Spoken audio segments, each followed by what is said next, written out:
Memperingati 45 tahun kemitraan ASEAN dan Uni Eropa, Presiden Joko Widodo mendorong kemitraan kedua belah pihak harus didasarkan pada prinsip kesetaraan.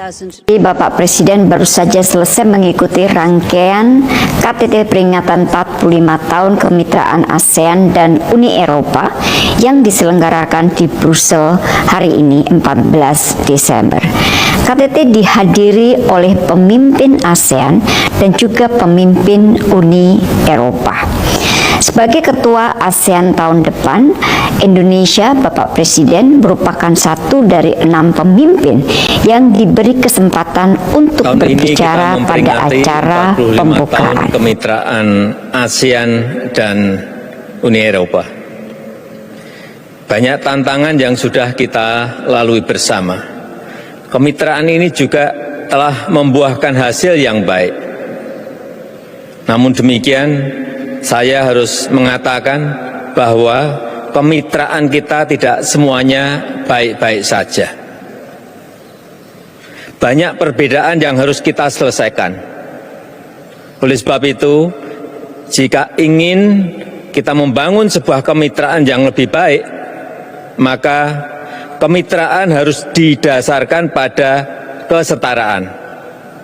Tidak boleh ada pemaksaan. Tidak boleh lagi ada pihak yang selalu mendikte dan beranggapan bahwa my standard is better than yours. Para pemimpin yang saya hormati, selama beberapa dekade Asia Tenggara telah menjadi economic powerhouse. Semua proyeksi mengatakan bahwa Asia Tenggara akan tetap menjadi pusat pertumbuhan. Dengan demikian, kemitraan dengan ASEAN dipastikan akan menguntungkan. September tahun ini, EU ASEAN Business Council mengeluarkan hasil survei mengenai persepsi bisnis di ASEAN. 63% responden melihat ASEAN sebagai kawasan dengan kesempatan ekonomi terbaik. 69% responden mengharapkan pasar ASEAN menjadi lebih penting dari aspek pendapatan global dalam 2 tahun ke depan. Dan 97% responden berharap adanya percepatan perundingan FTA ASEAN-EU dan anggotanya. Mari kita bangun kemitraan yang setara dan saling menguntungkan. Dari pandemi dan krisis multidimensi yang kita hadapi saat ini, kita petik pelajaran penting bahwa to grow and to prosper together is the only option. Kita tidak hanya harus maju bersama, namun juga harus maju setara. Let us shape a better future together. Terima kasih. Dalam pidatonya, Bapak Presiden juga menggarisbawahi 2 hal yang perlu dilakukan bersama ke depan. Pertama, kemitraan ASEAN-EU harus berkontribusi pada pemulihan ekonomi yang inklusif dan perdagangan investasi harus dipermudah.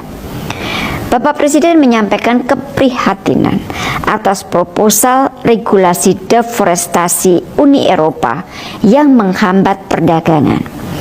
Beliau menjelaskan bahwa Indonesia akan terus membangun hilirisasi industri untuk mendorong pembangunan yang lebih inklusif. Hal kedua yang digarisbawahi Bapak Presiden adalah kemitraan Uni Eropa harus membangun masa depan yang lebih hijau dan berkelanjutan. Transisi energi merupakan sebuah keniscayaan. Namun, transisi energi harus dilakukan secara berkeadilan. Di dalam konteks ini, kemitraan ASEAN-EU harus dapat memobilisasi pembiayaan dan alih teknologi ramah lingkungan serta memperkuat ekosistem pengembangan energi baru terbarukan.